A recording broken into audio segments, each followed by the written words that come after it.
Hello guys, and welcome back to the F23 rebuild series. If this is your first time visiting the channel, please be sure to check out some of the other videos. They're all put together in a playlist, and hopefully some of those can be helpful for you with rebuilding and repairing this type of engine. Those that are returning, again, thank you for your continued support. This will probably be the last video before putting the engine back into the car. We got a couple loose ends to button up, the main one being the intake manifold and throttle body, some things go along with that. As you can see, the intake of the top had a lot of oil leaked onto it. It's pretty dirty, so that's going to be addressed. I'm thinking I'm going to probably take the top of the intake manifold off of the intake runner here, and just make sure that the inside of this is clean and ready to go. And I definitely am going to take the throttle body off. I've already opened that up, and this is not going to pick it up, but it is filthy in there. I actually ran my finger on the back side of the plate there, and it was filthy dirty.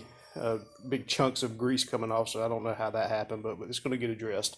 And also, we're going to take the EGR valve off, explain why I'm going to do that when I get it off, and show you the passages with the exhaust gas go through, and why it's a good idea once this is out of the car to take care of that right now. So let me get the camera set up, and we're going to come back and get started on this. All right, guys, the first stop is going to be the EGR valve. I've already taken the two 12 millimeter bolts off of it, and there's a gasket that goes in between it. Look on the inside of this piece here. These are intake passages for exhaust gas. They actually are coming through the intake down here. I'll pull back it out and show you a little bit better. And they come up through this port here.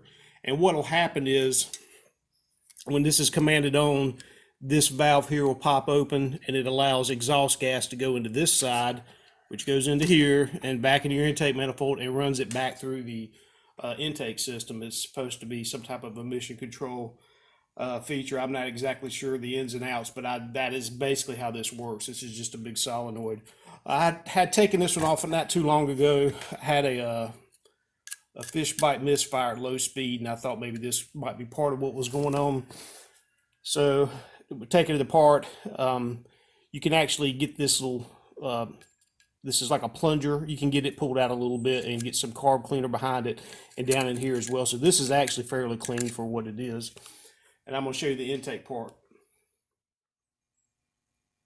All right, looking down the front of the runner here, this passage here, where it connects to the system, it actually has part of your exhaust system runs back to this right here, and sends exhaust gas up here.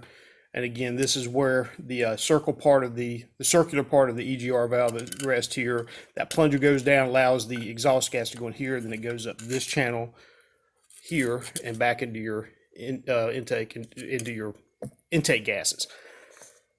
This can get extremely filthy. I've already had carb cleaner, which is, it heats carbon up into this system here. These can actually get completely blocked, and then it'll destroy the performance of the engine once that happens, and you'll probably get a check engine code. So that's one good place to make sure that when you have this off, to go ahead and address this. It's much easier to do with it than it is with it actually installed in the car. All right, let's back up, and we're going to go ahead and go for the throttle body now. All right, I got most of these. This last one coming off now. Sorry if that's shaking the camera on you. You have two actually bolts, and two are nuts for this for whatever reason. Finish getting this off. Stop shaking that camera. All right, it's always the little things that trip you up. Is that little heater hose. I think it's a heater hose, might be vacuum. I didn't want to come off, but here's the inside of this throttle body.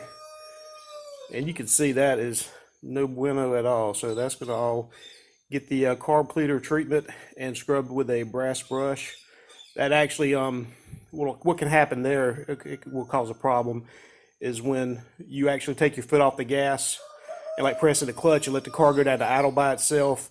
It doesn't, the idle air control doesn't let enough air through, because it's expecting some of it to come through here, and it's completely clogged. It'll actually stall the engine. And hopefully I've got a gasket in my kit, because this one has obviously had it. So we're going to get this cleaned up, and we're going to also look at taking off this top part of the intake manifold as well.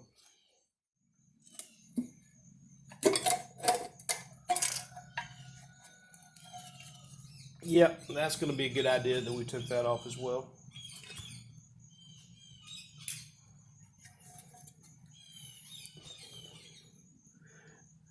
Pretty nasty. Put the gasket to one side. I might have to reuse that. Since this is not a water gasket, it's not a huge deal if I can't find one for it. And you can see inside the intake runners and all up here is just covered in gunk.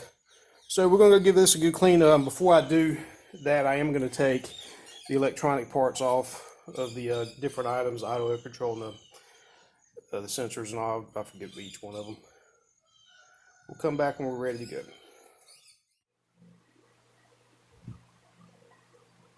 All right, guys, here's the inside of the throttle body, what I just finished.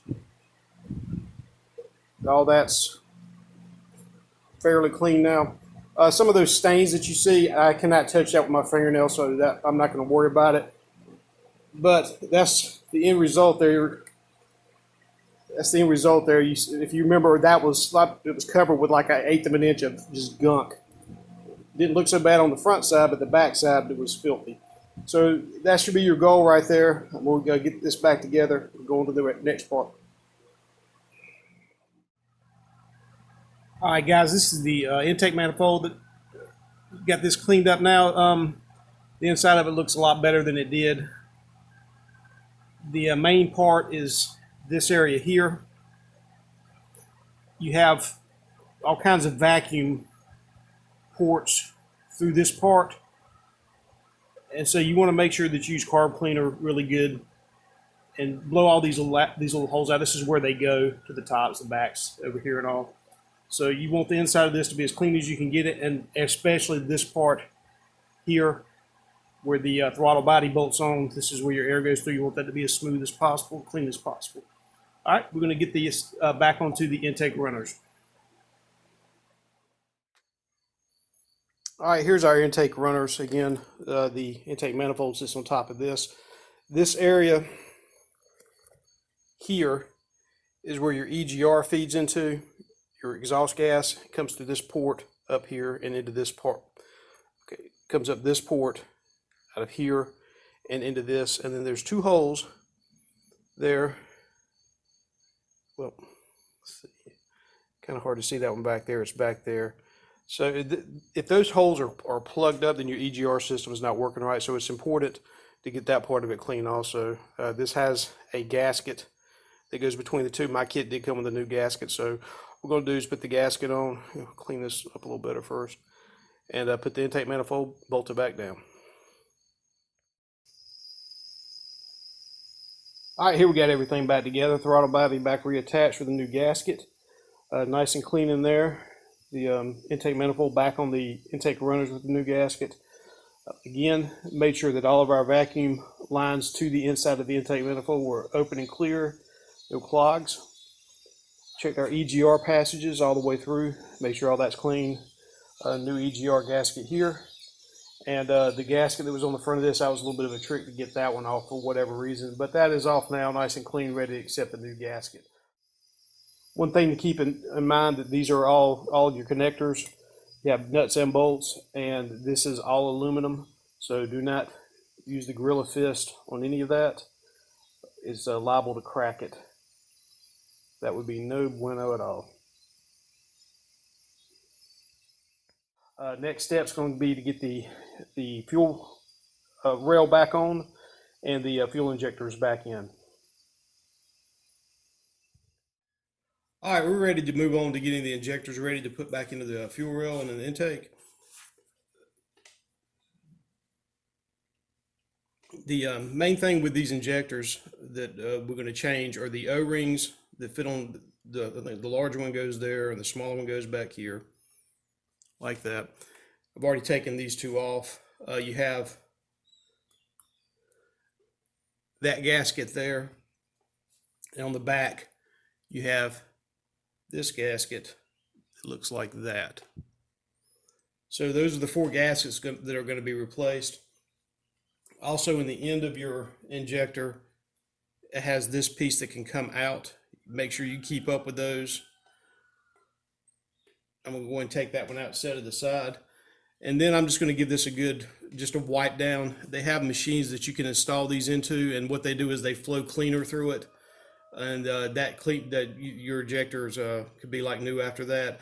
I of course don't have that machine or access to one. I could probably track somebody down with one, but I wasn't having any kind of fuel injection issue prior to tearing the engine down. One other thing to note is that this plastic piece on the end here can come off. And what happened, I had two of mine stayed inside of the intake manifold because this is how it goes in here. And when I pulled it out, this piece stayed in the intake manifold. It's not a huge deal. I took a 5mm socket in and I bumped that back out with a rubber mallet. That's what it looked like when they're apart. All they do is they just snap back on. Just be careful. This looks like some really thin plastic here at this little gap. It looks like it could break really easy. So I'm going to give this a good wipe down, hit a couple of these places with a brass brush, like this end piece here. This is the part that actually goes into the fuel rail at the top. No, back that up. Yeah, I was right. The fuel rail at the top. And so I'm just going to, like I said, brass brush that and be careful not to let any material get down inside of here. And I'll probably hit it with an air gun just to make sure anything I've cleaned didn't fall down in there. I'll come back when I'm ready to start reassembling the gaskets and the O-rings. All right, here are my new rubber pieces to put back onto the fuel injector.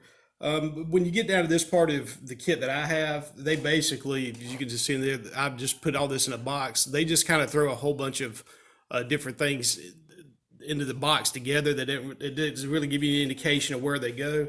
So all I do is I just take the old ones that I had and I make sure that I have all the right pieces to put back together. So once I'm ready for one, go ahead and discard my old ones. I have the other ones, the new ones all set up over here ready to go.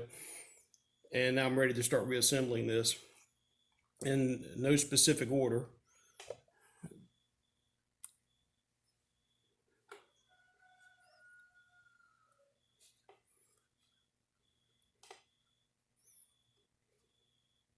All right, so that kind of spring looking one goes on the top, and then that flat round one goes down here. We have a small O-ring that goes around what will be the top of the fuel injector here. And then on the bottom, the larger one goes around there. And then don't forget, of course, the plunger, whatever that piece is, I don't know exactly what the name is, it goes in the top. This is the part that goes in the fuel rail. This is the part that goes into the intake. All right, I'm going to do that 3 more times, and we'll come back when we're ready to start assembling this. All right, I'm going to go ahead and give a little love to the fuel injector rail. There's not a lot to do here. I'm just going to clean the outside of it. The main thing is in these ports where the fuel injectors actually go. Make sure that those are clean. There's no foreign objects in there during your tear down as storage or whatever. So just basically clean this up. Not much more than that. All right, and one last thing is we're getting the intake manifold ready. I went back into these parts here. This is where the fuel injectors actually go down to the O-ring seat. I hit those with carb cleaner and I came back with Q-tips and I make sure that those surfaces were clean, so that way you had a good mating surface for your O-ring. All right, I've got the fuel rail on the manifold just sitting on there with all it takes is these two 10mm bolts on the top that hold that down. And how that works is that your injector goes between the fuel rail and then the intake runner here, and it just basically is squished in between them. There's nothing bolting this down. The only caveat here is to make sure that you have this part of the injector, the actual plug for the injector, facing in the right direction, like so. This can be one of those things where you kind of need 3 hands to do.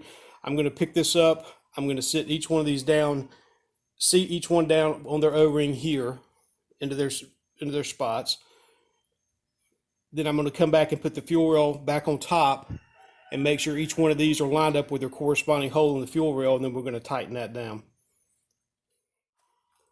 All right, this one's going a little bit tight. what you can do is you can hit these O-rings with a little bit of grease. What I'm going to use is this WD-40 white lithium. Just give it a little spritz and then work that around. That'll help ease that thing down to where it's supposed to be.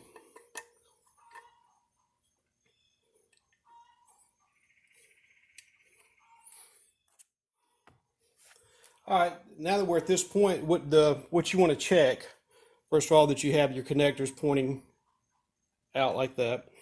And then the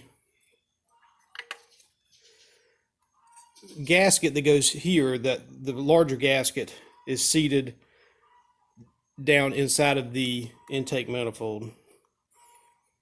With that done, now it's time to put the fuel rail on top. I am going to come back with a little bit of that lithium grease on my finger, and I'm going to give each one of those O-rings at the top just enough to help them get started.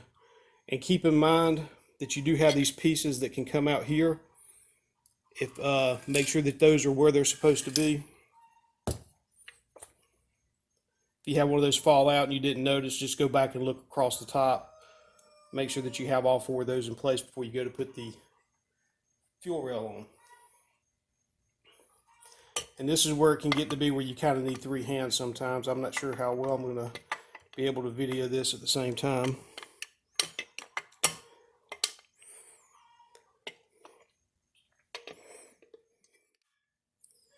Okay, I've got those in now. What I had to do was basically just kind of give these little wiggles as I worked this down over the tops of them.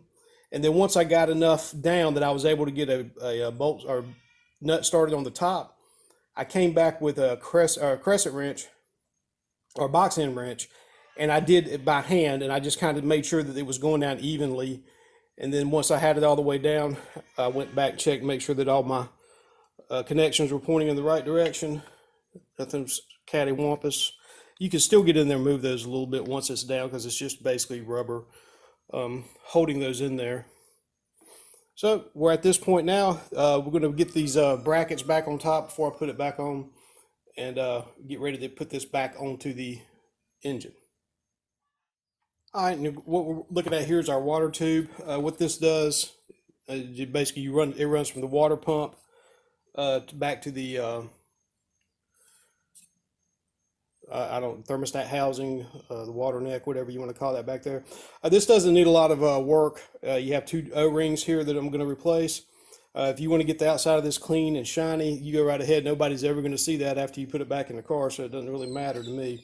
So I'm going to get these O-rings off. I'm going to hit this with the brush to get all this kind of corrosion off of it, so that way we'll be ready for the new O-rings to go in. And again, those O-rings, when you take them off, set them aside, so that way when you go into your kit, you can compare and you can figure out which one is supposed to go back on these ends. Come back when we're ready. All right, I'll give you guys a little warning right here. These are the O-rings that came off the end of that water tube. See, they're kind of on the thick side. When I went digging through my kit, these are the same size, basically, but you see how much thinner they are than the one that came off. So I did a little more digging in another box that had all my water pump gaskets in it. And since I had a new water pump, I'd use those gaskets instead, and I've tracked down the actual right gaskets to go on the end of the tubes. Again, come back and brush these really good, get everything off, make sure they're good and smooth. If this O-ring doesn't seat right here, that's a difficult place to get back to on the back of the engine, to take this back out and redo this. You'd be cussing if you didn't get it right the first time. So we're just going to slip these over.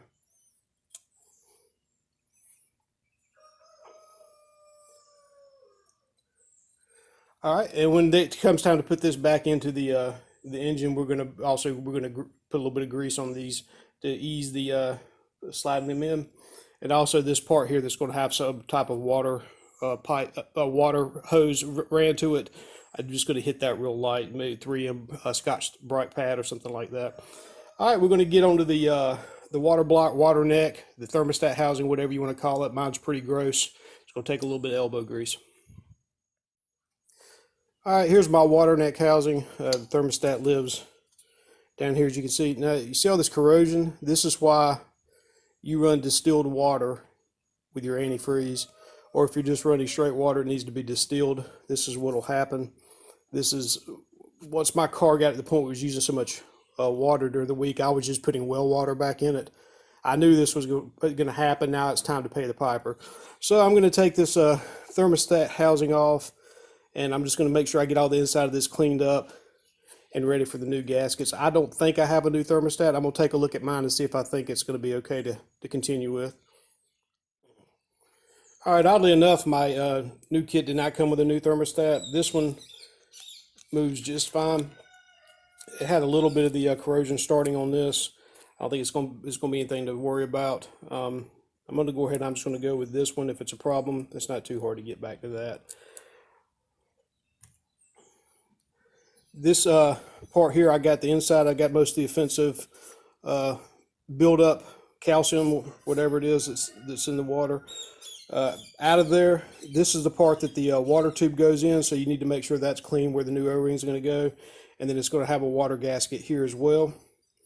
Thermostat sits in this part. Make sure that that's good and clean. The bolts that came back out, they had corrosion on them all the way up to the end here. So I'm going to come back with Teflon tape on these before I reinstall these to hold the thermostat housing on. I'll come back when I get that done. All right, going to put the thermostat back in. You see it has these two nubs here that correspond with these two here to make sure you get that in the right place. Twist. All right, we'll come back with the water neck. Go with the water neck housing. There's only one way that can go on. It will not let you bolt it on the other way. It comes in handy if you didn't pay attention taking it apart. Then we have the nuts, the bolts that run through, and I have put a little bit of Teflon tape onto those. All right, these guys are hard to tighten with this not on the engine itself. So actually, when I took this apart, I had to use an impact wrench trying to hold this and break that loose. Of course, isn't working well. I took this sensor out, gave it a once over. It's going to go back into this guy here. Also, make sure I cleaned out these this area here that had the corrosion built up as well. I am going to go ahead and run just a Teflon tape around this as well. All right, with the Teflon tape, I don't know how much it matters, but I made sure I didn't have any of it across the top of this plate here. Of course, that's just going to screw back in. Again, it's going to get the final tight once I have it back reinstalled. So there we go. All right, we're ready to move over and get the water tube on and get this mounted up. All right, guys, we're back over here to the engine. What I have to do first before I can put the water tube and the water net back on is I have to get the intake back mounted. I've already put the gasket on. The new gasket came with the kit. The only thing to be concerned about is that you have this part here lined up where it needs to be. All right, I'm gonna get the bolts and nuts ready to get this back on. I'm gonna go ahead and get this up here and get it started.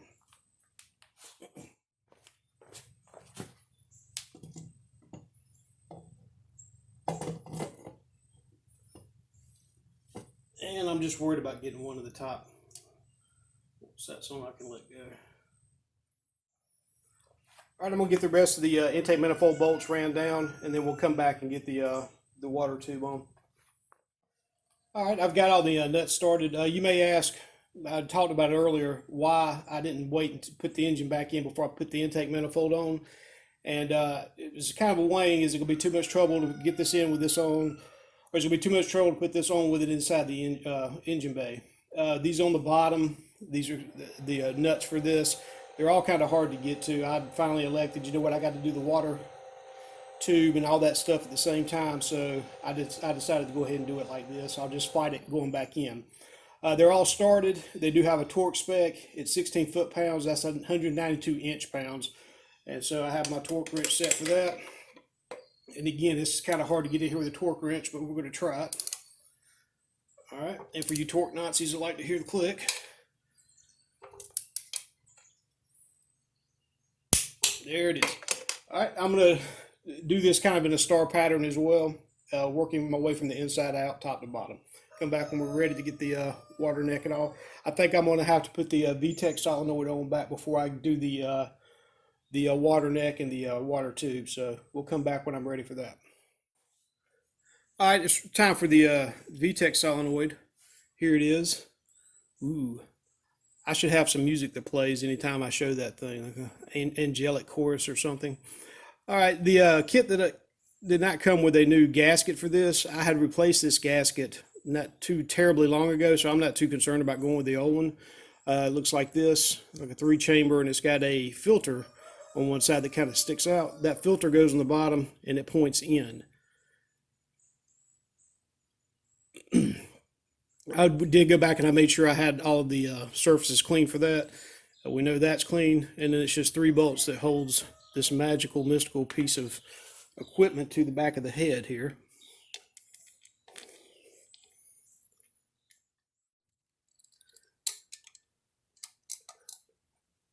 All right, there we go. Full disclosure, I should have put that on before I put the intake manifold on. This back bolt's kind of hard to get to. I could not find a torque spec for this. They are 10 millimeter bolts, so I imagine in the 104 to 109 inch-pound range is probably what they'll be happy at. I just snugged them down. I've done it before, taking this one off, put it back on, and just snugged it down when I had it inside the car. Wasn't really any way to get a torque on it, and I didn't have any kind of problem, any kind of leak or anything. So just what feels like, you know, I kind of know what 104 feels like, so I went with that. All right, let's move on to getting this gasket here replaced. We're going to clean this mating surface up and put the new gasket on. All right, what's going to happen before I can actually install this onto the engine with my sealant on it is I need to go ahead and start this. I need to go ahead and start this here until it gets in there. And then at the same time, as I'm getting this up to where it belongs, I've got to work that into the back of the water pump. Once I get things kind of started, some wiggling to get the tube just right. I'm going to go ahead and start these 2 bolts. And again, this is the main reason I decided not to do this with the engine installed into the engine bay.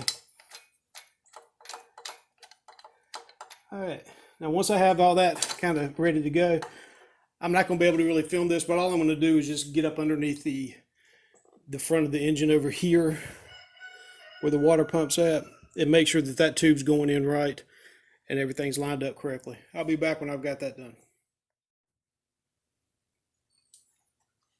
Okay, we have this snugged down now. I've gone under, I've checked, made sure everything lined up properly. Looks good. I cannot find the torque spec for these. They're 12 millimeter. So I'm guessing they're probably in the 16 foot-pound range. Sorry, torque Nazis, I'm just snugging these down to what feels like about 16. Okay, and we're going to come back and tighten up the thermostat housing bolts as well, since we didn't do that on the bench. These are 104 inch-pounds. One of the things we're going to do while we're here, so we don't forget it later, this is the tube that comes off of the water tube on the back. It goes right here. And then I guess that's part of the system that warms your throttle body. And then this is a vacuum hose that's going to slip on right here. Get those buttoned up. All right, while we're here, might as well get the starter back on. If you remember, when we were putting the transmission case on, one of the starter bolts is actually also a transmission bolt. That's going to go on the bottom one.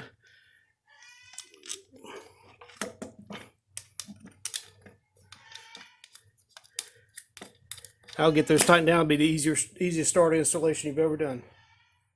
All right, we're going to button up some of this front end stuff also while it's still easy to get to. The first thing we're going after is the motor mount.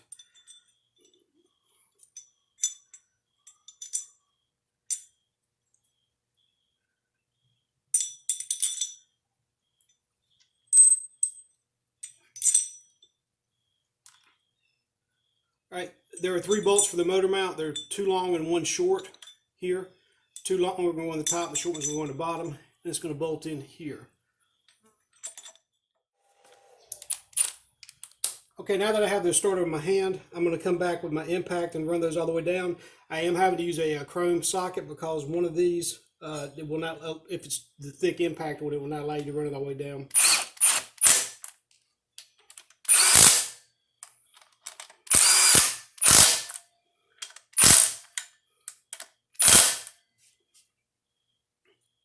It lives to fight another day. All right, now we're going to put this bottom think we're going to put this bottom bracket on. Yeah, that's where we're at. Okay, we're going to put this bottom belt cover on, like so. That needs to go in first, and also you have some grooves on the top, not so much on this one, but on this side over here you can't really see as well. It has to go in the groove for this back plate here. And you're going to run these down with those 10mm that have the shoulders on them. One here, here, two down here, and then that one there. All right, and that's the last, the bottom one. Top plate's going to go on. Again, it has these little grooves that fit down into that.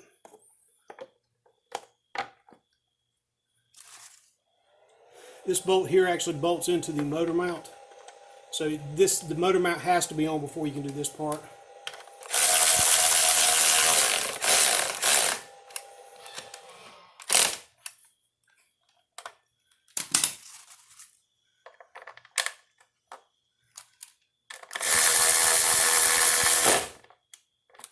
There we go, installed. If you're asking about the bouncer and the pulley and everything on the front, I'm going to wait till after it's in the car to put that back on. If I've noticed with that thing sticking out, sometimes you can have some clearance problems trying to get the engine back into the engine compartment. So we're going to skip that for now. We're going to come back to it when we've got it installed. And there we go. That is going to be our stopping point here for today. We got quite a bit done. They get the intake buttoned up with the water system, the VTEC solenoid starter, and all these plates on the front. All right, so if this is your first time visiting the channel, please be sure to check out the other videos leading up to this. Consider a subscription. That would be greatly appreciated. And for you guys that are returning, that have been following along thus far, thank you for your continued support. If you saw one thing in the video that you think is going to be able to help you out in the future, be sure to leave me a like.